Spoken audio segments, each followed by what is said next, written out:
Well, welcome. This is Beyond the Leap, our first ever podcast. If you don't know us, my name's Phil. I'm the pastor at Croswell Wesleyan Church. This is my current wife, Amy. And she's here just to give me support and to interject some things when I'm evading the truth or whatever, keeping me honest. But what we're hoping to do is just kind of have a conversation over the next several weeks, a few months actually. It's probably going to take us through the summer. And this is a companion to the sermon series we're doing at our church right now called The Shortest Leap. And this is the first time we've done a podcast, and it's the first time we've used this software.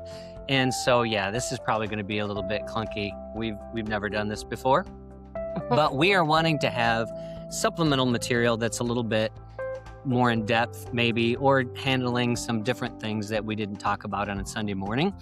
And you can put comments or questions in the comments for us, and in other weeks we'll try to get to those. Oh, and let me say too, and I have notes. Like, I don't know how these podcast people do it, like they're just riffing off the top of their heads. No, I have notes.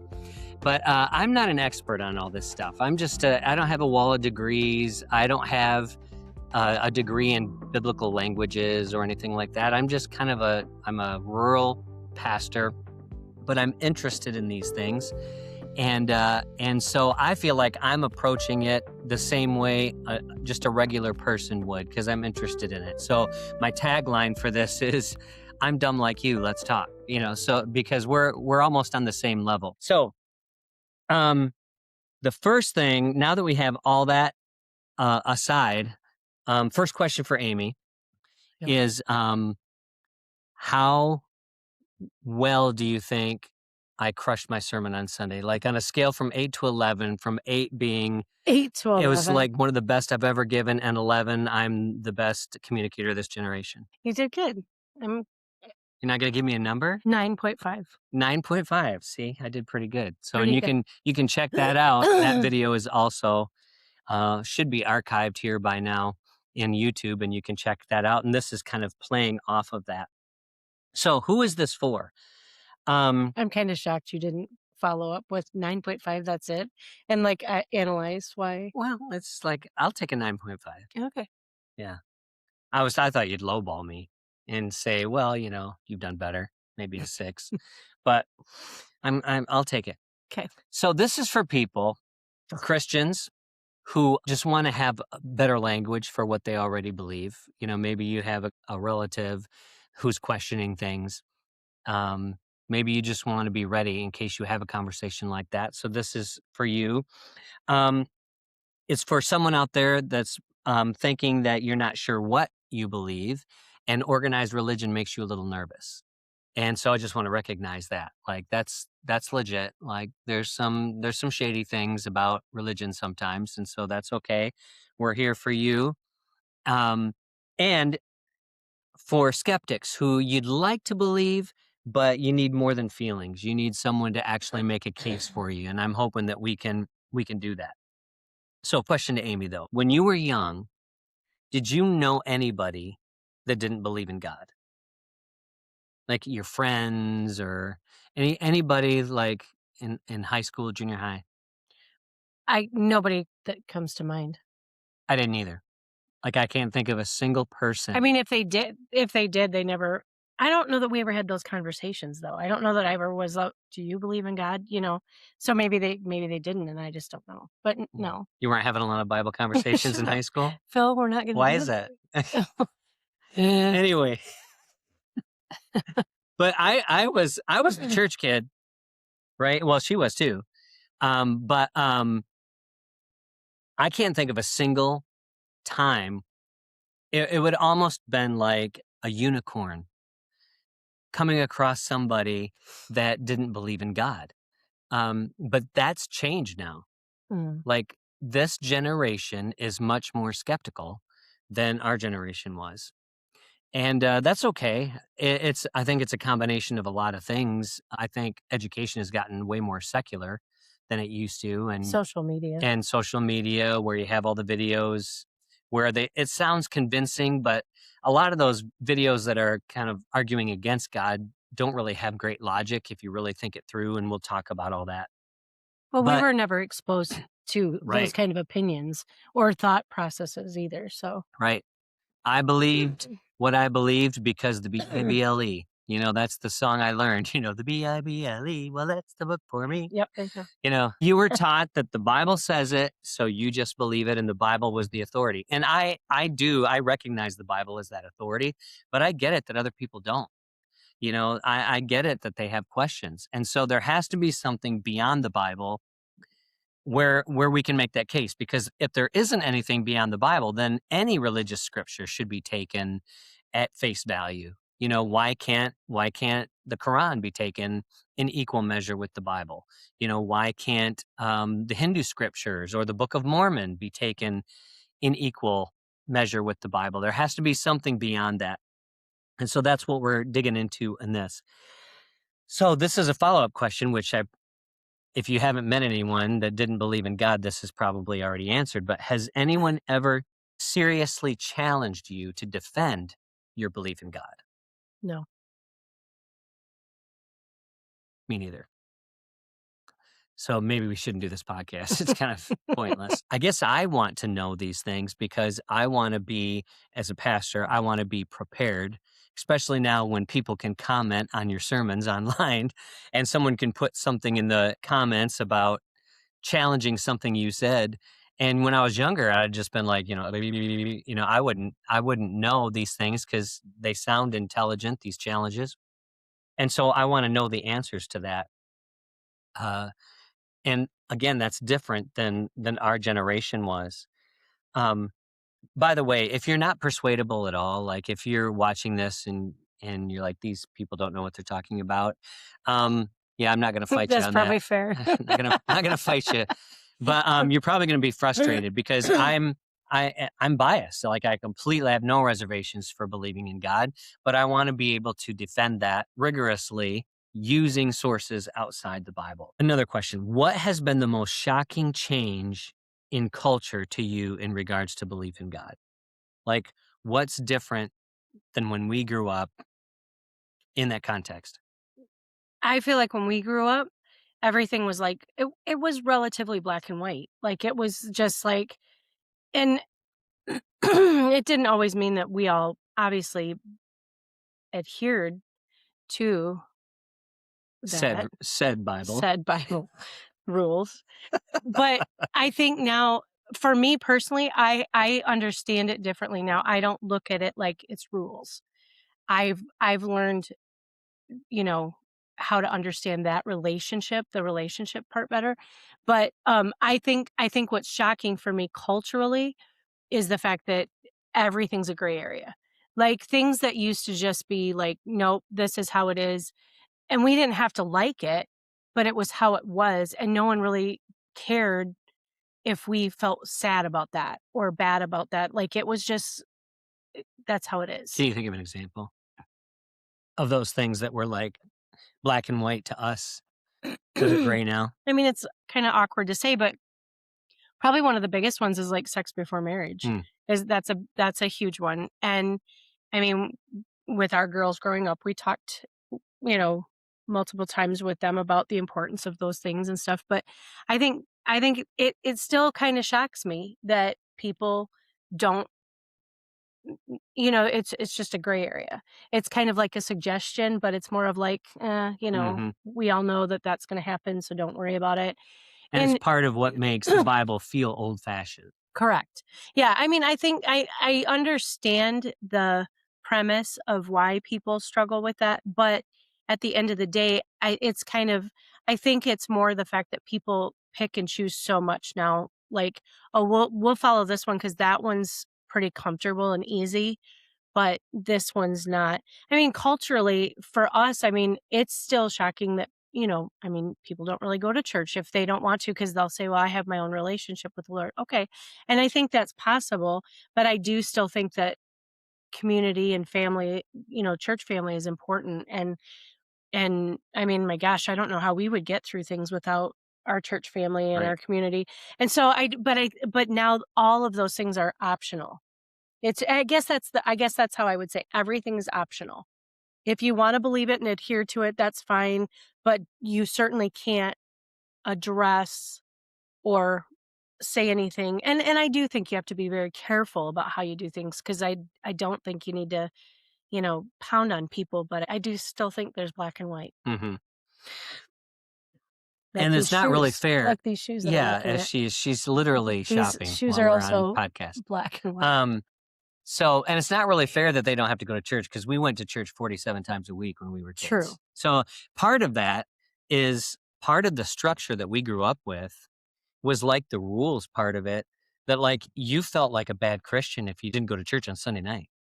You were like not a real serious Christian. Okay, see, that's where you felt that way. I felt like a hostage being taken. Well, no. I'm saying I didn't say I wanted to go. Oh, okay, well, Of course, we had youth group on Sunday night, so it was more fun for me. I But mean, actually, when I was growing up, it wasn't bad, because But- it was But that was fun. the feeling, though, wasn't it? It's like you Oh, went you to had to church go. because if you didn't, like people would look at you weird, like, oh, you're one of those Sunday morning Christians. Yeah, Like, and now we only have church on Sunday morning, so all that guilt is taken away. But I think the culture has changed just too, because young people have different challenges than we had. Life was, I feel, much simpler when I agree. we were young.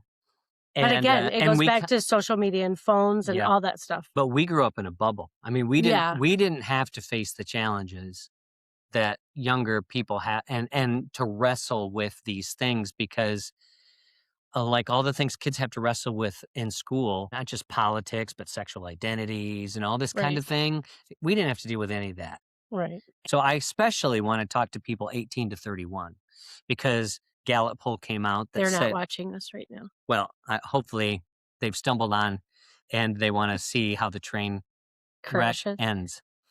But Gallup poll came out showing that belief in God has decreased. It's at an all-time low in America with ages between 18 to 31. So that's who my heart is for, the younger people. And you can push back on some of these things that we're saying, and we'll try to answer them. Again, I don't have all the answers, but I'm interested in it, and I'm interested in a conversation. I think if you're a young person, education is much more secularized than it was when I was a kid. And so you're being handed arguments every single day in school, online, in the culture, that basically assumes God is either non-existent or irrelevant. And most of the time, those arguments go unchallenged, not because there aren't arguments to give, and not because those arguments are airtight, because church people, I don't think, are prepared to discuss it on that level, because everything's based on the Bible, which again, love the Bible, believe it's the inspired holy word of God. But arguing you have to understand why that wouldn't be enough for some people. So when you were growing up, why did you believe in God? Like, did you put any serious thought to it, or did you just believe? No, I actually really did. I was very, very sensitive to, like, I would say, like, I really felt things very deeply. So it was never a challenge for me to. I just never questioned it. I mean, my parents modeled it for us, and they took us to church, and I had a lot of people in my life that I really respected, and I think I respected them because I felt like their lives were faith-based. Like, I felt like the success in their life was based a lot around their faith. But I felt like I was very sensitive to the Holy Spirit and just spiritual matters. But so it wasn't hard for me to. I don't know, I guess we've talked about that before. Like, it never crossed my mind to not believe. Right. But I feel fortunate in that way. Let me preface that, though, that did not hold me where I needed to be. I was willing to, you know, cross over to the dark side. Yeah. But I mean, that's what I mean. Like, I mean, I don't know. I don't know how those two worlds collided for me, but anyway. But that was the difference, though. When we grew up, everybody believed in God. It was just a matter of how serious you were going to take it. Right. Whereas now, the real challenge for young people is, do I believe in God?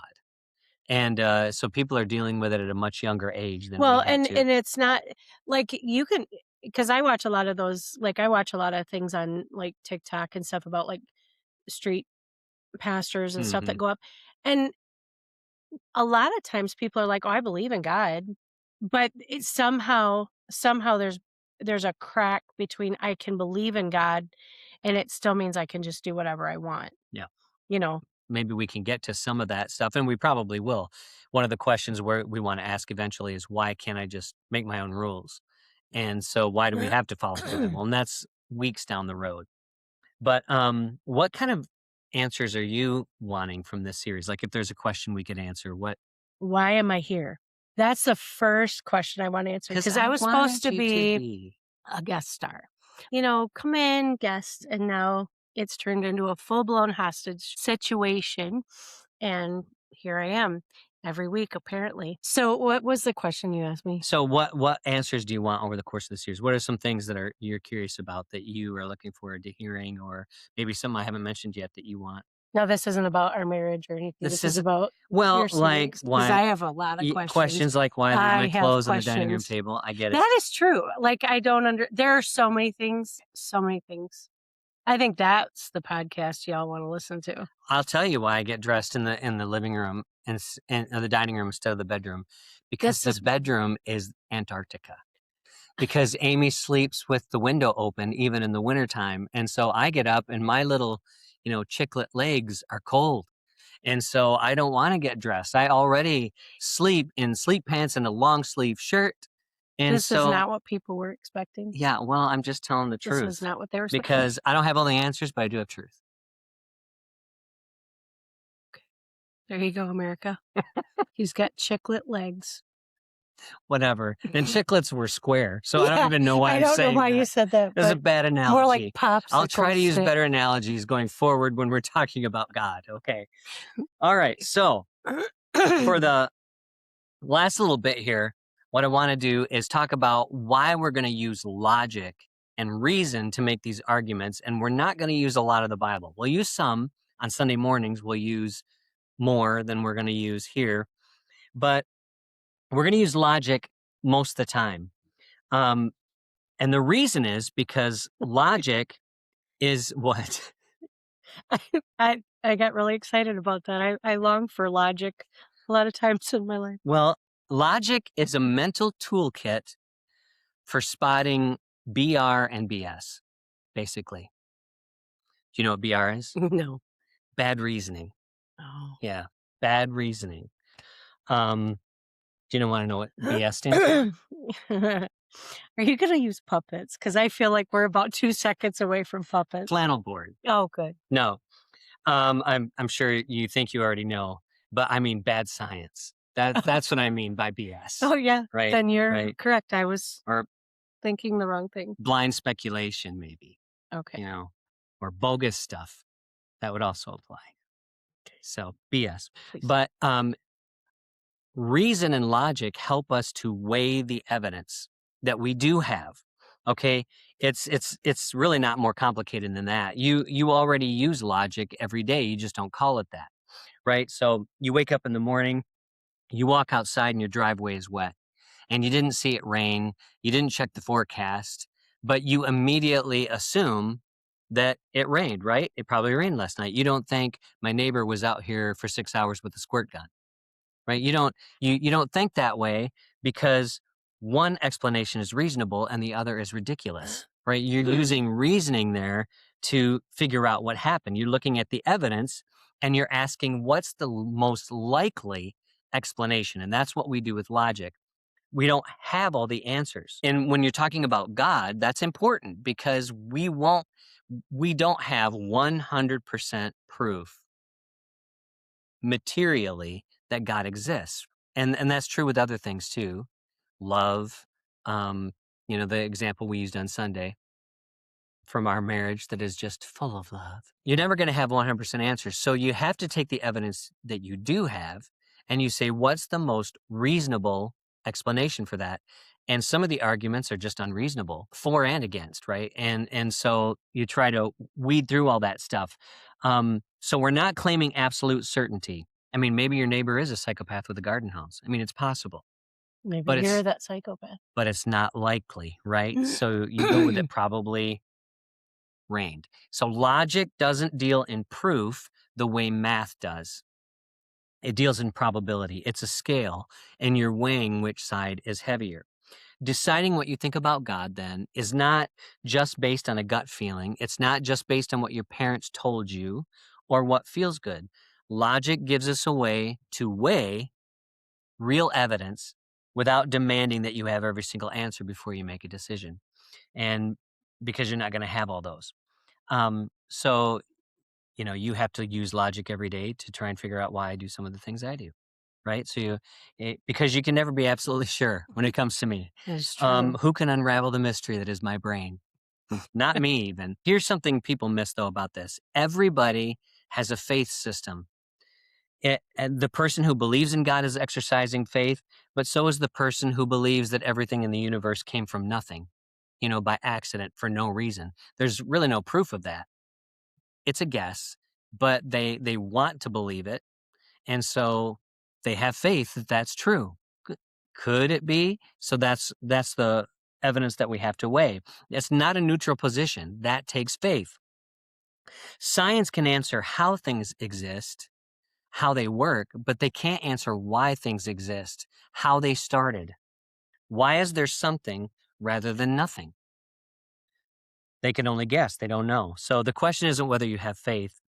The question is, do you have reasonable faith versus unreasonable faith? Do you think atheists would agree that you have to, and I realize this is a dumb question because you're not going to be able to mind read an atheist, but do you think it's reasonable that they would agree that they are exerting some faith to believe what they believe? Yeah. I mean, you have to, if you're going to say you believe in something, then you're backing it up with faith. If that's what, I think they might say it's not faith.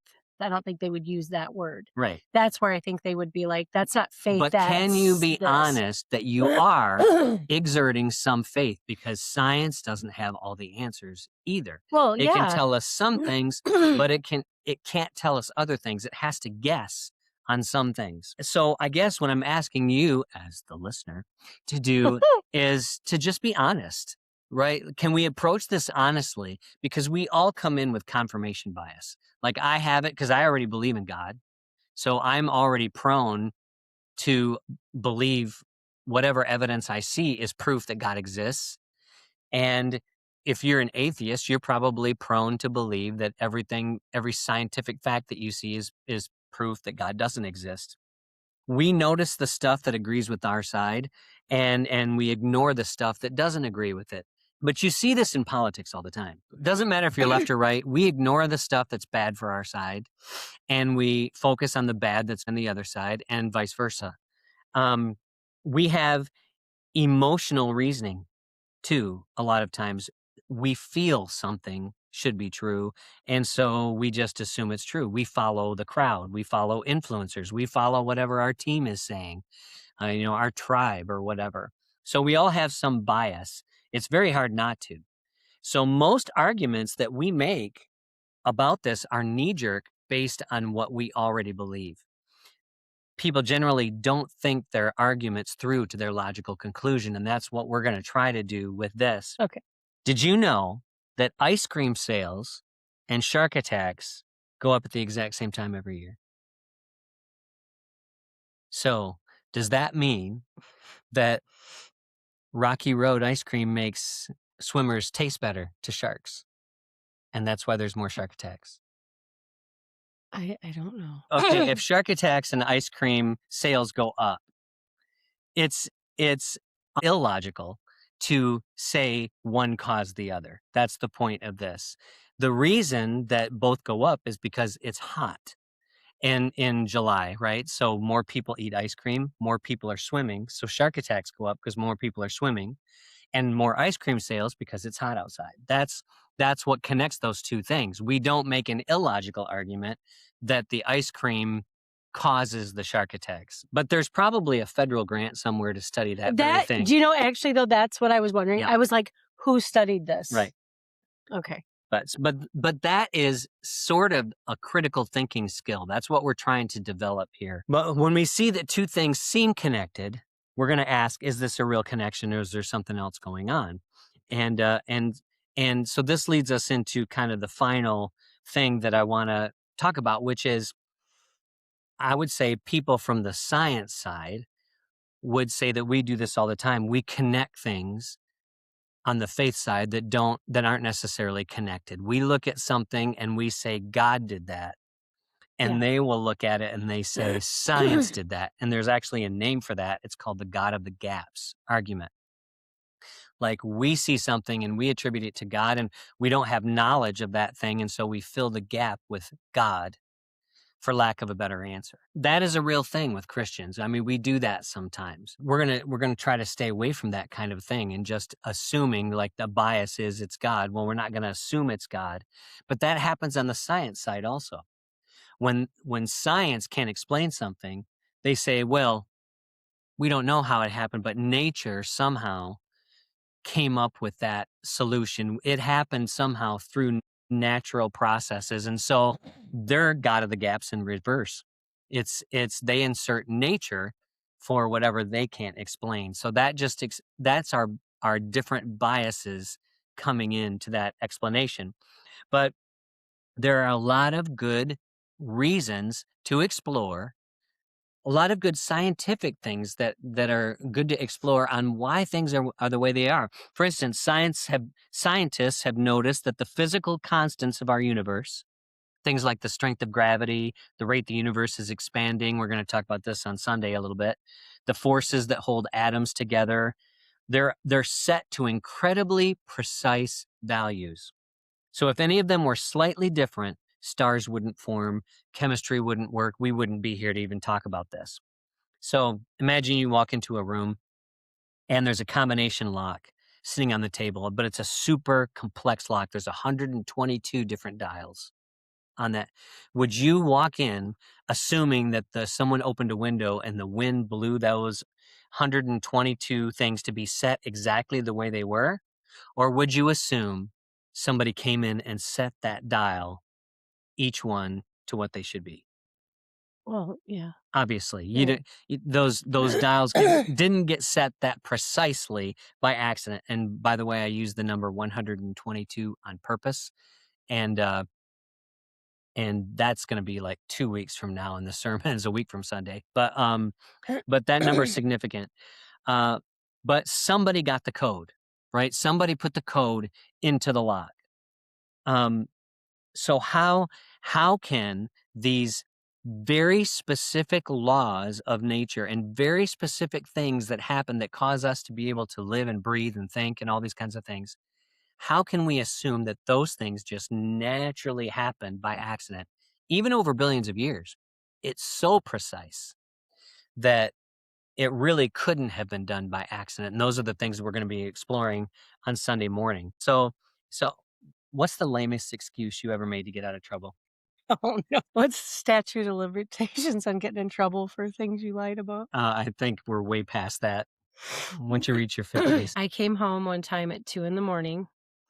My dad met me at the door, and I said that it was not my fault because my friend wasn't going to leave, and I tried really hard to find a phone because no cell phones, but I went to a payphone, and the payphone was broken, like, because people would pull the cords out, and so I said, "I had no way to contact you, and I'm really, really sorry." I couldn't leave because my friend wasn't ready to leave yet, Oh, and so that was my reason was that but yet shouldn't be mad at me because I tried to do the right thing. all right. So let's just clarify here. That was a lie, correct? Oh, yeah. Okay. All right. Yeah. Just something for Amy's parents to think about. Um, me, I'm sure they'll be shocked. I never got in trouble because I was an angel. So I don't have any Oh. examples like that. But Oh my um, word. That's a whole uh, so that's the question, though, that the universe puts in front of us. Not prove that God exists, but what's the most reasonable explanation for what we're looking at? Now, to me, that wasn't unreasonable, the excuse she gave. If had it been true, it would have been reasonable, right? Um, so confirmation bias, what do we want to see when we're looking at these questions? And what don't we want to see? Like, is your bias clouding your ability to look at this and actually reason through it to make a like an intelligent decision about it? And I would just say to just be curious as we go through this. So I'm not going to be arguing from what we don't know. I'm going to be arguing from what we do know. We know that information, real, complex, functional information, like the code written into your DNA, in every single case we've observed, that comes from an intelligent source, that comes from a brain. So when I see a code in nature, I don't say, well, I don't know where this came from, so it must be God. No, I say everything we know about information tells us that it comes from intelligence. That kind of design always comes from intelligence. So what's the most logical conclusion? The conclusion is something intelligent designed it. And so that's my premise. It takes more faith to not believe there was a designer than there was to believe. So what do you think? Put your questions in the comments. Put your comments in the comments. I realize this was our first time, so give us a little grace on that. Took us a little while to get rolling. But we're just going to have fun with this and have a conversation. And I'm hoping by the end of this, we're going to have tens of listeners. It's just going to be just a wonderful little community of podcast people. And it may be posted on different days of the week, but we're hoping to shoot for every Friday.